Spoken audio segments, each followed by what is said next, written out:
Hello everyone, welcome back to my channel. Today's topic is judicial pendency, very important as per the point of view of UPSC.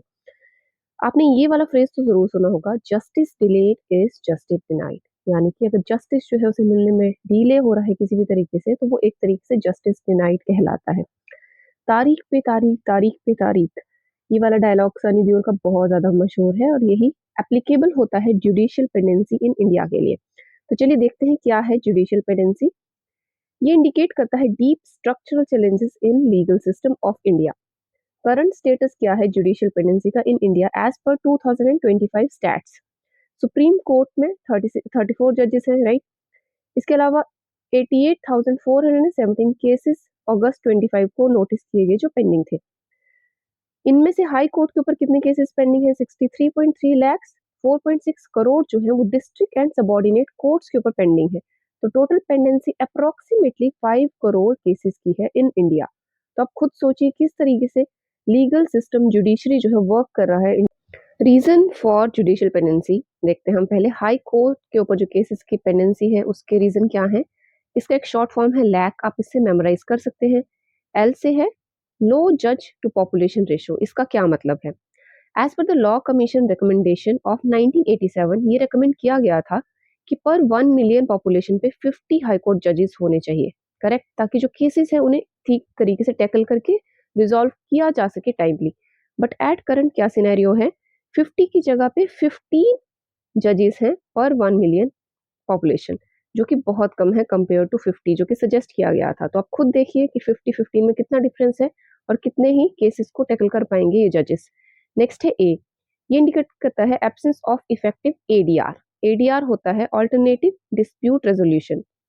3 mechanism है ADR के, उन्हें हम समझते हैं, इससे आपको पता चल जाएगा।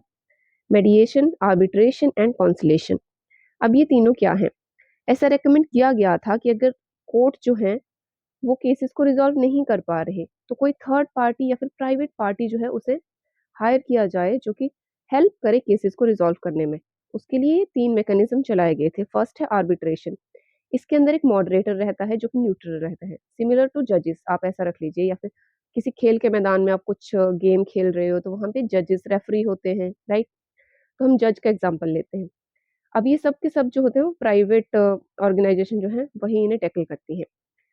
जज जो है वो न्यूट्रल रहेगा इसके अंदर और वो एक डिसीजन सुना देगा किसी भी डिस्प्यूट के लिए जो कि दो पार्टीज के बीच में रहेगा।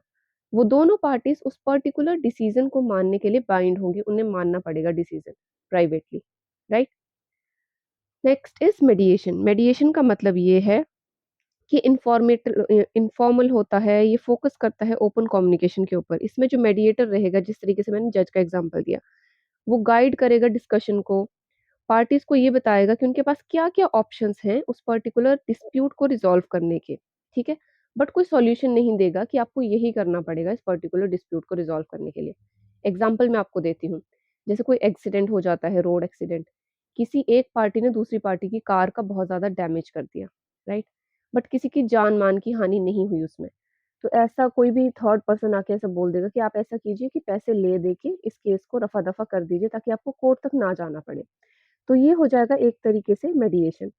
मतलब वो दोनों पार्टीज बाइंड नहीं होंगी, वो मान भी सकती हैं उस डिसीजन को। उसने एक ऑप्शन दे दिया उन्हें कि आप पैसों के साथ इसे रिजॉल्व कर सकते हो अगर उनका जो भी लॉस है वो कवर होता है उससे। तो नेक्स्ट हमारे पास है कॉन्सिलेशन। ये थर्ड है। ये सेमी फॉर्मल नेचर का रहता है, एडवाइजरी होता है ये भी। ये पोटेंशियल सॉल्यूशन जो है वो सजेस्ट करता है दोनों पार्टीज को, ठीक है, और असिस्ट भी करता है उन्हें सेटलमेंट में। मेडिएशन और इसमें क्या डिफरेंस है? मेडिएशन में बस सजेशन दी जाएगी, पार्टीज उसे ले ना ले वो उनकी मर्जी है। बट कॉन्सिलेशन में एक अच्छा सा सॉल्यूशन दे दिया जाएगा, इसके साथ अगर वो नहीं माने तो उन्हें असिस्ट किया जाएगा फर्दर जब तक उनकी सेटलमेंट ना हो जाए, ठीक है। सिमिलर से हैं दोनों बट थोड़ा सा ही डिफरेंस है इन दोनों में। ये भी नॉन बाइंडिंग एग्रीमेंट रहता है, वो दोनों मान भी सकते हैं इसके लिए, नहीं मान सकते हैं, उनकी मर्जी है। अगर जो पार्टीज है टर्म्स में एग्री करती हैं then that is okay, otherwise they can leave this also. Third है हमारे पास C, that is court vacancies and infrastructure labs. India Justice Report जो 2025 में सबमिट की गई उसमें ये कहा गया कि इंडिया के अंदर 55,600 वैकेंसीज हैं हाई कोर्ट के अंदर, जिसे 33% वैकेंसी रेट 2025 में डिक्लेयर किया गया। इसके अलावा जो कोर्ट रूम्स हैं, कोर्ट्स में स्टाफ है, आईसीटी सिस्टम भी वीक है, इसके अलावा केस मैनेजमेंट ही नहीं है कोर्ट्स के अंदर। कोर्ट रूम्स की भी शॉर्टेज है, स्टाफ की शॉर्टेज है, सब कुछ वीक ही है। इसकी वजह से जो भी केसेस हैं उनकी पेंडेंसी जो है वो बढ़ती जा रही है, उनका जो बैकलॉग है वो बढ़ता जा रहा है और इन्हें रिजॉल्व नहीं करा जा रहा टाइमली। फोर्थ पॉइंट इज के कीन गवर्नमेंट लिटिगेशन। ये बताता है कि जो 50% पेंडिंग केसेस हैं कोर्ट्स के ऊपर इन इंडिया, वो इन्वॉल्व करते हैं गवर्नमेंट डिपार्टमेंट को ही, यानी कि गवर्नमेंट डिपार्टमेंट ने या तो खुद ही उन्हें सबमिट कराया है कोर्ट के अंदर, या फिर लोगों ने गवर्नमेंट डिपार्टमेंट के ऊपर ही केस कर रखे हैं। इसका मतलब ये है कि गवर्नमेंट डिपार्टमेंट भी अच्छे तरीके से काम नहीं कर रहा।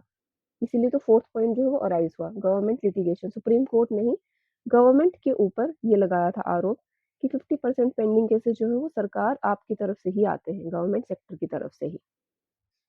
नेक्स्ट पॉइंट है कि how to reduce judicial pendency in India. इसके लिए शॉर्ट फॉर्म है जस्टिस, जिससे सारे पॉइंट आपको समझ आ जाएंगे। जे है फर्स्ट, जज स्ट्रेंथ एंड अपॉइंटमेंट, जो मैंने पीछे आपको लैग के अंदर एल पॉइंट बताया था, राइट, उसी को इंडिकेट करता है ये जो 120th लॉ कमीशन रिपोर्ट थी 1987 में, विच आई टोल्ड यू ऑलरेडी। उसमें जजेस पर पॉपुलेशन रेशो मैंने बताई थी 15 पर 1 मिलियन थी, बट अभी 15 पर 1 मिलियन है। तो 50 अगर उन्हें कर दिया जाएगा तो किसी हद तक जो है वो केस पेंडेंसी जो है वो रिड्यूस हो जाएगी। इसके अलावा establishment of India all Indian judicial services अगर की जाए AIJS, then this can also be decrease. You है upgrade infrastructure and technology. India का जो जुडिशियल सिस्टम है वो बहुत ही पुराने तरीके के टूल्स के ऊपर वर्क कर रहा है, बट अभी तो AI भी आ गया है मार्केट के अंदर। तो if judicial system is using AI based case management या फिर टूल्स को यूज करते हैं किसी तरीके से रेदर देन मैनुअल एफर्ट्स, तो जुडिशियल पेंडेंसी जो है उसे कम किया जा सकता है। एसिस for simplify procedures and laws, ये कहता है कि limit adjournment, adopt summary trials, pre trial conferences, fast track procedure, अगर ये सब किया जाए देन डिक्रीज किया जा सकता है जुडिशियल पेंडेंसी को। Next point is T. Next is T, training and tech tools. अगर AI बेस्ड टेक टूल्स को यूज किया जाए then this can be reduced. I is institutional reforms, कुछ एक इंस्टीट्यूशन को सेटअप किया जाए, जैसे कि नेशनल जुडिशियल इंफ्रास्ट्रक्चर अथॉरिटी, जो कि इंफ्रास्ट्रक्चर के अंदर जो भी लैक्स हैं जो हमने थर्ड पॉइंट में पढ़े पीछे, उनको रिजॉल्व कर सके, then this can be possible. C is channel cases to ADR। ADR के बारे में हमने पढ़ा, 3 मैकेनिज्म है उसके अंदर। अगर उनके थ्रू जो है केसेस को रिजॉल्व किया जाए, ताकि जो केसेस हैं वो सारे के सारे कोर्ट्स के अंदर ना आए, प्राइवेट सेक्टर जो है बाहर ही उन्हें रिजॉल्व कर दे, तो केसेस की पेंडेंसी जो है ऑब्वियसली वो कम हो जाएगी कोर्ट्स के ऊपर। And last one is E, expand access and outreach. तो ये सारे के सारे पॉइंट्स हैं जिनसे रिड्यूस किया जा सकता है इस पर्टिकुलर जुडिशियल पेंडेंसी को। इंडिया का जुडिशियल सिस्टम किस तरीके से वर्क करता है सबको पता ही है, कितना लेट है, कितना डिले करता है, वो भी सबको पता होगा। अगर आप सेटिस्फाई है इंडियन जुडिशियल सिस्टम से तो कमेंट सेक्शन में लिखिए सेटिस्फाई, अगर नहीं है तो नॉट सेटिस्फाई लिखिए, और सजेशन दीजिए किस तरीके से इम्प्रूव किया जा सकता है जुडिशियल सिस्टम को, और जुडिशियल पेंडेंसी जो है उसे कम किया जा सकता है। तो ये थी video judicial pendency in India के अंदर हमारे पास। अगर आपको ये वीडियो अच्छी लगी हो, इसके पॉइंट्स अच्छे लगे हो, मैंने 2025 की जो रिपोर्ट थी उसके अकॉर्डिंगली यहाँ पे डिटेल्स फिगर्स दी हुई है। वीडियो अच्छी लगी हो तो चैनल को जरूर से सब्सक्राइब करें और उसे भी कराएं, बेल आइकन को दबाना बिल्कुल ना भूलें। इस पर्टिकुलर वीडियो के ऊपर कमेंट करें। Thank you for watching this, bye bye.